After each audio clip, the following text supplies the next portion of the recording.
Give me your suffering, motherfucker!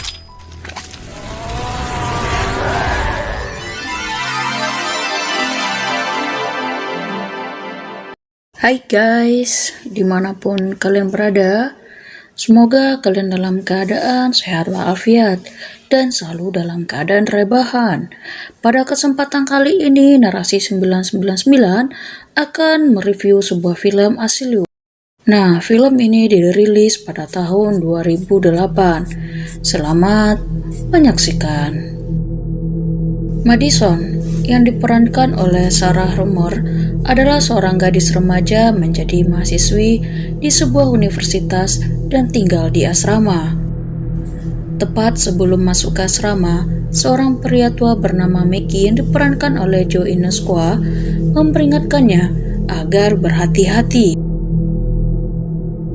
Di kampus, ia berkenalan dengan Hulk yang diperankan oleh Jack McWorthy.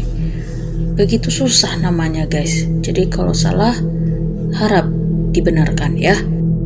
Elgin Resnick yang diperankan oleh Randall Sim adalah pembimbing mereka sekaligus menjadi pengawas asrama itu, kemudian menjelaskan seluk-beluk asrama kepada para mahasiswa baru, termasuk tentang keberadaan pintu timur yang terkunci dan terlarang bagi mereka semua. Seperti euforia mahasiswa baru, mereka menghabiskan malam pertama orientasi dengan minuman-minuman keras sambil membicarakan tentang asmara. Maksudnya asrama guys ya. String adalah yang terpintar di antara mereka dan seorang panggilan internet. Dia menemukan kalau asrama mereka adalah bekas rumah sakit jiwa untuk remaja-remaja bermasalah yang dikelola oleh Dr. Magnus Burke yang diperankan oleh Mark Roston, yang kemudian berubah menjadi tempat mengerikan. Burke menganggap bahwa penyakit jiwa yang dialami remaja bisa disembuhkan dengan cepat, tapi cara yang dipergunakannya sangat sadis, seperti lagunya Afgan guys ya. Salah satunya adalah dengan memasukkan jarum suntik panjang ke dalam otak melalui bola mata. Namun, penelitiannya berujung pada penyiksaan dan satu persatu pasiennya meninggoy. Pada tahun 1939, Dr. Burke dibunuh oleh seluruh pasiennya yang berontak, tapi banyak yang percaya kalau arwah Dr. Burke masih gentayangan di tempat itu. Atas provokasi Tommy, mereka berencana untuk menyelidik lebih jauh tentang asrama itu, termasuk gosip tentang keberadaan arwah Dr. Burke. String membantu dengan membuka kunci pengaman lewat internet, dan penjelajahan mereka pun dimulai. Dan Tommy memimpin sambil tak henti berceloteh. Tempat itu gelap dan bau, tapi mereka berhasil menemukan bekas ruang kantor Dr. Burke dan memasukinya. Mereka menemukan catatan-catatan yang membuktikan kalau Dr. Burke memang melakukan penyiksaan pada pasiennya. Madison yang sedang siris melihat-lihat tidak menyadari kalau teman-temannya sudah pergi meninggalkannya. Ketika sibuk mencari, dia bertemu Kelso yang diperankan oleh Gabe Wood yang menunjukkan jalan keluar padanya. Tapi Kelso melaporkan hal itu pada Res dan mereka saling menyalahkan karena hanya mereka yang memiliki kunci untuk ke tempat itu. Res lalu mendatangi mereka sambil marah-marah, tapi diusir oleh Tommy dengan mencekiknya. Karena itu, String memutuskan untuk pergi dari sana, tapi berhasil dibujuk oleh Madison. Tiba-tiba, listrik mati dan terdengar bisikan yang mengatakan,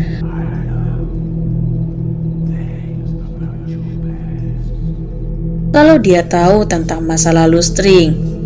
Dan secara misterius, dia tiba-tiba kembali berada di kamar lamanya, di rumahnya, dan bertemu dengan ibunya yang diperankan oleh Lindsay yang memarahinya. Dan tiba-tiba ibunya berubah menjadi Dr. Burke. Keesokan harinya, Madison menemukan String ditemukan tewas tergantung di kamarnya. Tapi ketika Kelso datang melihatnya ke sana, jenazahnya sudah hilang dan String tak pernah ditemukan. Aneh. Madison sempat melihat sosok bayangan pria keluar dari kamar String lalu menghilang. Seperti PHP guys ya.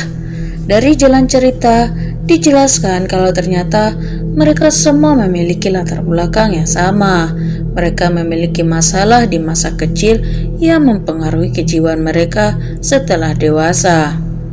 Tommy yang dulunya tidak bahagia karena berbadan gemuk, Maya yang dianiaya pacarnya selama 2 tahun, Ivy yang mengiris-iris tangannya karena frustasi, String yang kehilangan ayahnya dan tidak mampu berteman, serta Holt yang mantan pecandu narkoboy. Seperti halnya Madison yang melihat ayahnya bunuh diri dengan menembak kepalanya sendiri. Setelah itu, giliran Madison yang mengalami keanehan. Dia tenggelam di dalam kamar mandinya yang tiba-tiba terisi air hingga penuh. Untung Ivy segera datang, melihat ke kamarnya dan menemukan Madison sedang duduk meringkuk di kamar mandi. Kemudian, giliran Maya didatangi oleh Dr. Burke yang berwujud mantan pacarnya dulu. Maya disiksa karena berambut panjang. Dr. Burke mengiris kulit kepalanya hingga dia tewas. Maya pun menghilang, seperti halnya String. Beberapa orang menyaksikan Res masuk ke kamarnya pada malam ia menghilang, tapi Res menyangkal kalau dia memiliki keterkaitan dengan kasus itu. Pencarian untuk String dan Maya pun tetap berlanjut. Berikutnya adalah giliran Tommy. Dia harus berhadapan lagi dengan ibunya yang memaksanya untuk makan hingga mengalami kegemukan seperti dulu. Dr. Burke menusuk mulutnya hingga luka dan memotong lidah dan bibirnya. Selanjutnya adalah giliran Holt dan Madison. Tiba-tiba mereka tinggal berdua di asrama itu, dan semua orang lainnya menghilang. Mau tak mau mereka harus menyelidiknya dan menemukan Tommy dalam keadaan bersimbah darah. Ketika Dr. Burke tiba-tiba muncul, entah dari mana sambil membawa pisau. Ternyata Mickey dulunya adalah salah seorang pasien di rumah sakit jiwa itu, tapi dia berhasil selamat karena saat itu terjadi pemberontakan oleh pasien-pasien lainnya. Mereka membawa dan mengikat Dr. Burke di tempat penyiksaannya sendiri, lalu menusukkan tang ke kedua bola matanya, seperti yang dilakukannya pada mereka dan meninggalkannya. Lalu mereka semua melarikan diri. Sementara Dr. Burke bersumpah akan membunuh mereka semua. Mickey berhasil lari lewat terowongan pembuangan, tapi dia merasa takut seumur hidupnya kalau Dr. Burke akan kembali dan memburunya. Karena ternyata seluruh arwah orang yang dibunuh itu telah masuk ke tubuhnya dan membuatnya tetap dapat bertahan hidup.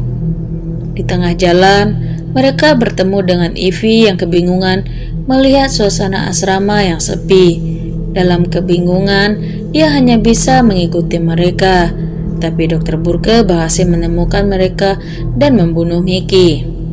Disinilah Ivy berhadapan dengan masa lalunya, bahwa ayahnya ternyata memperkaus ketika dia masih kecil, karena Ivy sering menyakiti dirinya sebagai wujud rasa frustasinya. Dr. Burke menikamnya berkali-kali hingga tewas. Madison dan Holt lari untuk menyelamatkan diri. Tanpa sengaja, mereka memasuki ruangan di mana terdapat banyak sekali jenazah mahasiswa yang menjadi korban dokter gila itu dan menemukan jalan keluar. Ketika Dr. Burke mendatangi mereka, Holt menyuruh Madison pergi dan dia akan menghadang dokter itu. Disinilah Burke berhadapan dengan masa lalunya. Ketika adiknya tewas di kolam renang, dia tidak bisa menolongnya karena sedang menggunakan narkoboy.